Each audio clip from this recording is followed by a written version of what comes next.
E dopo Sanremo, spostato di un secondo, siamo qui con Marco Masini, un grande ritorno al Festival di Sanremo. Dopo 6 anni di assenza dall'ultimo album Niente di importante, torna un bravissimo Marco Masini come sempre. Infatti sono qui alla Feltrinelli, ho appena ascoltato anche il CD e devo dire che è veramente molto molto bello. Marco, intanto benvenuto. Grazie mille. Spostato di un secondo, allora intanto sai cosa mi fa pensare? Intanto mi fa pensare alla tua prima voce guida, partendo da Si può dare di più fino ad oggi.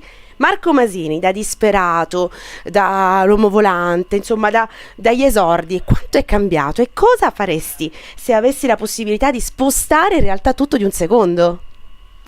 Ma quanto sono cambiato? Sono cambiato in tutto, perché è cambiata la vita, è cambiato il mondo, è cambiato tutto ciò che ci circonda, quindi è normale che quello che scriviamo sia figlio di quello che si vive e quindi sia anche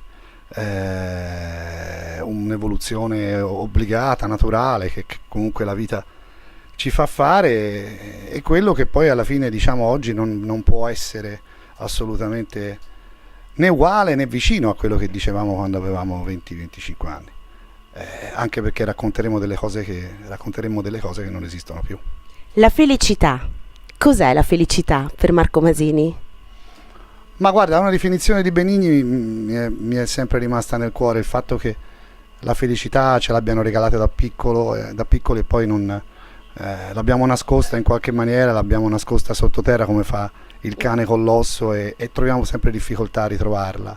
Questo è vero, poi è ovvio che la vita ti dà l'occasione per ritrovarla, come ti dà anche purtroppo a volte molte sofferenze, molti dolori, quindi difficile poi da ritrovare attraverso un percorso in salita, un percorso fatto di tanti precipizi e tanti burroni, quindi è normale che la felicità, ma un po' bisogna ritrovarla, un po' ce la dobbiamo inventare, ce la dobbiamo costruire un po' piano piano, giorno per giorno, cercando anche di essere consapevoli di quello che si fa e forse anche di sentirsi più forti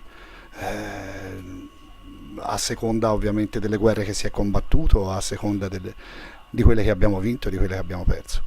Approfondivo prima anche un testo, guardando proprio il booklet all'interno di quest'album, che è molto molto bello, Tu non esisti.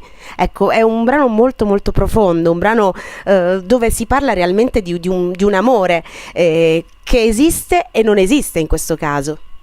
Che facciamo finta non sia esistito, perché poi alla fine il concetto dell'album è rimanere sospesi in una bolla spazio-temporale per cercare di fermare tutto il resto e rimanere attivi solo noi.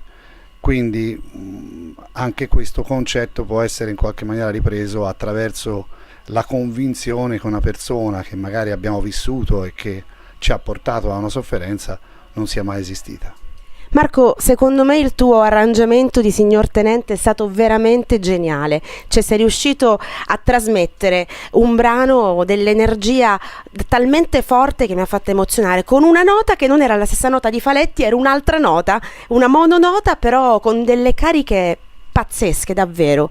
Come ti è venuta in mente questa idea? No, ma ti ringrazio, ma è la canzone che è bellissima, quando rifai una canzone bellissima, a meno che non tu stravolga completamente la cosa, ma io credo che quella sia una canzone che lui ha recitato e interpretato in una maniera meravigliosa, e quindi in qualche maniera ho cercato di riprenderla e di reinterpretarla cantandola un po', perché comunque io faccio il cantautore, quindi cercare di dargli una sorta di melodia anche leggera, senza troppa estensione, rimanendo lì, e un accompagnamento diverso rapportato a quello che è una sonorità di oggi. Ho pensato che potesse funzionare, in qualche maniera credo di aver raggiunto un obiettivo importante, soprattutto per valorizzare un grande uomo e una canzone che è stata un po' messa in soffitta, peccato, mi dispiace. Un grande omaggio sicuramente. Come si sente oggi Marco Masini? Ma io sto bene, sono felice di potermi raccontare.